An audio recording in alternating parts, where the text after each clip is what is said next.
So the lawyers were not giving you these options. You did not know about immunity. You did not know what your options were. What else? Were there I other didn't know things? how to answer questions. I didn't realize that there were ways of protecting oneself, such as saying, well, to the best of my recollection, I don't remember, I forget. These are any experienced lawyer would prepare his client for this procedure. And after all these years, it just appears to me that I was set up. They knew I was going to be indicted for perjury, because I told them that there's no other way. I'm not going to tell them and reveal the name of any of the contestants, because I promised them that I would not reveal their identities. And to understand that these contestants were professional people, because of the vast amount of publicity, it could destroy them. And it was in a situation that was out of everybody's control. And, so instead of any of the 18 lawyers who were available, who had been hired by Baron Enright, I was not given any help, and it was done very quickly because they could have postponed it. It didn't have to be done right away, as it was. And it was only after all this took place that I realized that every other show was doing the same thing. And why did they indict just me? Because everybody else was more or less trying to protect their reputation. And why didn't they bring in my boss, Enright, or the Robert Noah, who was the executive producer? And to tell you that I was in a state of shock, and I didn't know what to do, and I then, by rote, when I went into the office of Joe Stone and his deputy, Donnelly, it was the first time in my life that I had felt so vulnerable, that I was with a police state. It didn't seem like a democracy. This was a horror. The way they questioned me, and before I appeared in the grand jury, and when I asked them, did I do anything illegal, they wouldn't answer. The only thing that was done illegal was lying before the grand jury. No, this is before I went to grand jury. No, I'm saying my meeting with them before I went to grand jury. When you went to see them, they already knew about Snodgrass, that Snodgrass had Yeah. said the show was fixed. Yeah. So when you went in there and said the show wasn't fixed... No. When they said to me, they asked me some, that's true. They asked me some questions, and I, yes, that's right. They said, did you give questions and so forth? And I was very bright. I said no. And so they knew that that was not true. At that time I went in, right, with Snodgrass. And do you feel that Enright and Barry were hoping that you would get indicted and that would save the company because they would not get touched? At that time? Yes. No, at that time I had no concept. I had no realization that it was anything other than the fact that I was numb. I didn't even give all these thoughts that I'm giving you now came after the fact. Did Enright and Barry tell you not to tell the truth? No. Wait. The way, it's not that simple. What happened was when I met with Enright but Barry stayed out of it. Enright. I told him of my meeting with Van Doren. I said, I can't have on my conscience the destruction of his family, his father, and him. And I said, I can't tell the grand jury the truth about them. And from my recollection, it was such a shocking period. He said, well, I understand. And he didn't say to me, well, you have to go and tell the truth. No. He said, you do what you feel is right. Something to that extent. And then, but being in with him and the lawyer, by the lawyers not advising me in any way, they said, they were quite silent. And again, as a civilian at that time, not understanding, not knowing the grand jury, I really didn't know what was going on in terms of the district attorney. There was no criminality. I thought I was putting on a show. It was an entertaining thing. And then meeting Joe Stone and Donnelly, they made me feel like I was a criminal, and it just didn't sit right with me. Was the show on the air at this time still? When I went, no, I was off of it. It was canceled, didn't it show? No, I think Joe Cates was producing the show. NBC took over, and I was fired. I was fired as soon as, I can't think of when. Did NBC's attorneys advise you in any way? Were they in on any of these discussions? A representative of NBC or their attorney? No, but you bring up NBC, that's interesting. My impression of my meetings with Joe Stone was he specifically asked me about my relationship with NBC. Who at NBC knew? Could I give him some names? Could I get him the names of the people at the advertising agencies and my sponsor? And I recall how angry he got when I said, I professed, I couldn't give him any names. You know?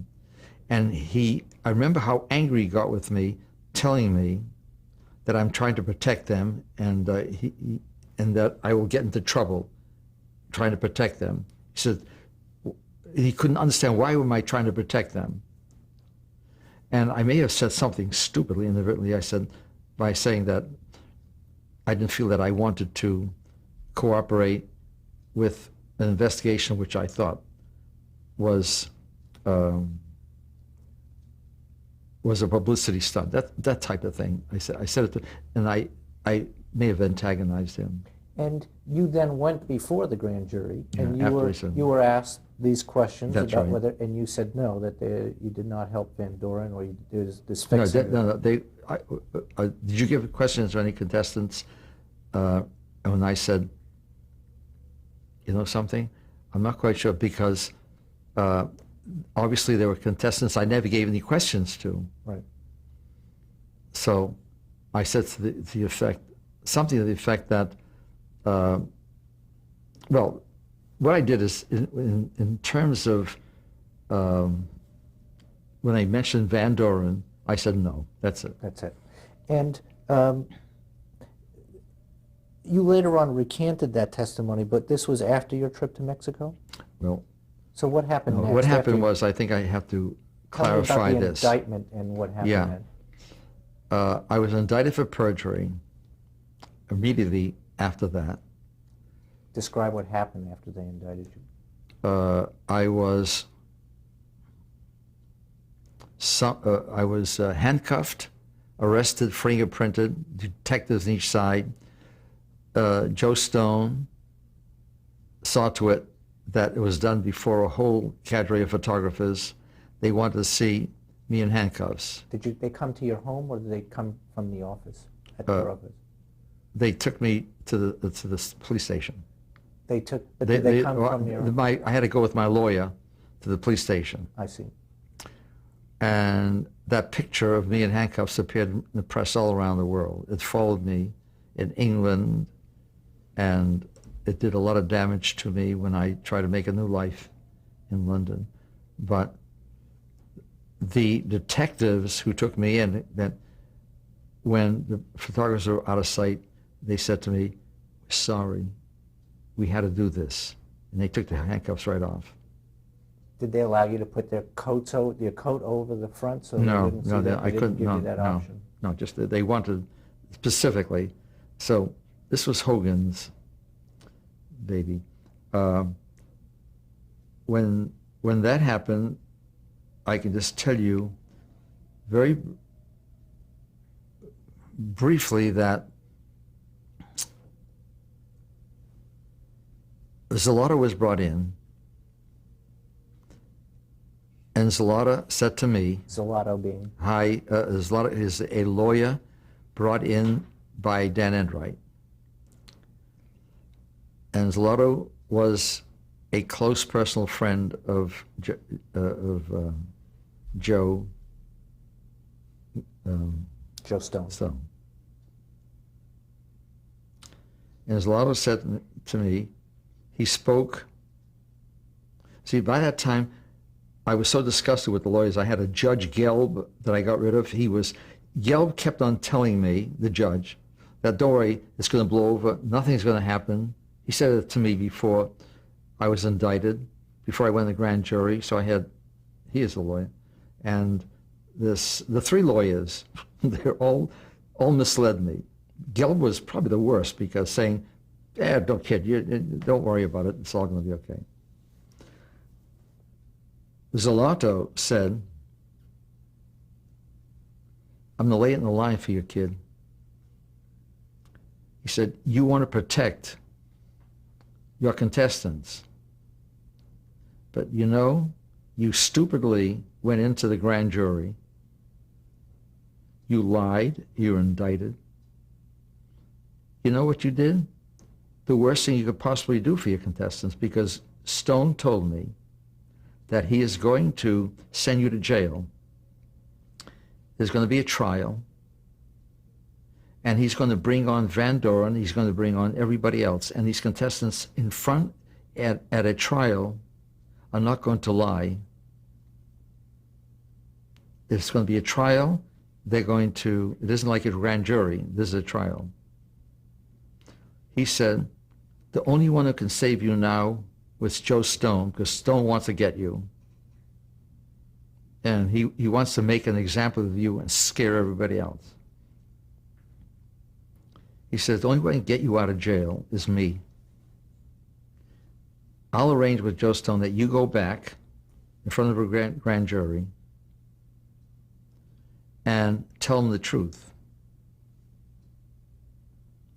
And what I'll do is, if you do that, and I know how you feel about your protecting your contestants, I'll see to it that no one will know about your going back, that your contestants will not be told, it'll be kept in secret, and that I'll see to it.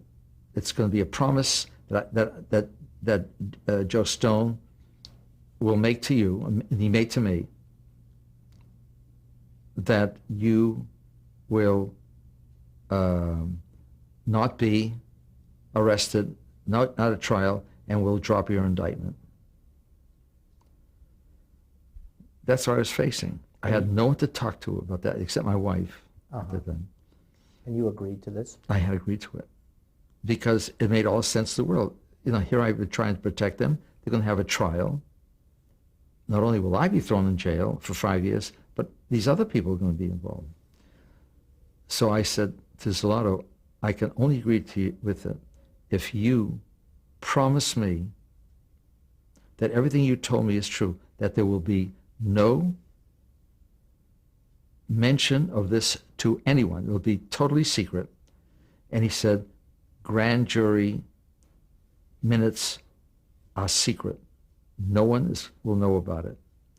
But what you'll do is you'll save the skins of your contestants. There'll be no trial, and you won't go to jail. And so you agreed? I agreed. So I went back, and I told them the truth. Okay? And did you serve any time in jail at all? No. You were bailed out immediately? No, I was in a holding pen or something Right. for maybe an hour or 2 hours. And then after you I was bailed recanted, out, yeah. the indictment against you was withdrawn? No. It wasn't. At this second, I think it's the papers that I gave you, when I went back and when Joe Stone questioned me in front of the grand jury, he says, was any deal ever made between you in this office that if you came back that you would not, that the charges would be dropped against you and there would be no trial? Now, no one advised me about that. I was not prepared for that. Now, what do I say? Do I say, hey, we made a deal. We made a deal with Heiselata. And I was so frustrated.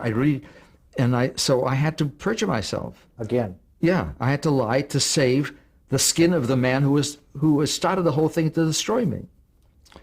And then they had me come back the following day. And Joe he was not there. He was away and he's going to be back late. But they started without him. And Donnelly asked me the same question. And let me see, I wrote it down. He answered the same question, but Donnelly went farther. He said, no one said anything to you about if you were to come back, that the contestants would not be touched and that you would be, that you would not have a trial. He questioned me again. And you again perjured yourself and said, no, there was no deal. Then he asked me another question, and I have it down on that paper. And so I said, I want to call my lawyer. I have a right to call my lawyer. And Donnelly went to the grand jury and he said, do I have your permission to stop him from calling his lawyer? And they gave him permission. Then they had a break. I had to go to the bathroom. So I went out, and there was the assistant, a guy who worked with Heiselata, was outside the room. When I told him that I had what I had done, and that Donnelly was trying to put me into a position where he could get me for perjury again, he said, let's call High. So I run to the telephone. I go to the telephone, and the assistant of Donnelly comes running and grabs and tries to push me out of the telephone booth. And I said, you can't stop me. I'm talking to my lawyer. It's legal. He says, no, it isn't. He tried to push me. I pushed him away, and then he left and started running to Donnelly to get Donnelly. And I speak to Heiselata, and I told Zelato what's happening. And Zelato said, I'll take care of it. So just right after I hung up, Donnelly comes in and starts swearing at me. He says, I told you can't talk to your lawyer. It's legal, And I had... It's legal to talk to your lawyer. Lawyer, yes, right. And he was furious. And when I went back into the room, he started questioning me again. And like in a Hollywood film, in walks Joe Stone, who takes over the questioning and saves me because I had no choice. The way he was questioning me, it's like he knew there was something that I was protecting Joe Stone. He knew what was going on. And he must have known about Zelato, but my feeling at that time was that he wanted to destroy Joe Stone.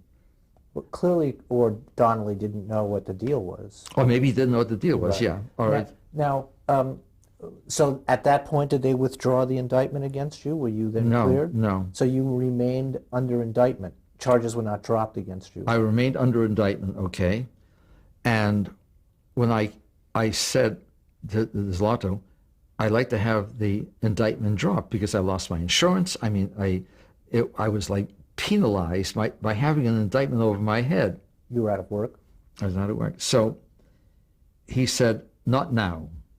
Then in October came all of a sudden the federal government got in, and a man by the name of Congressman Harris decides to get into the act.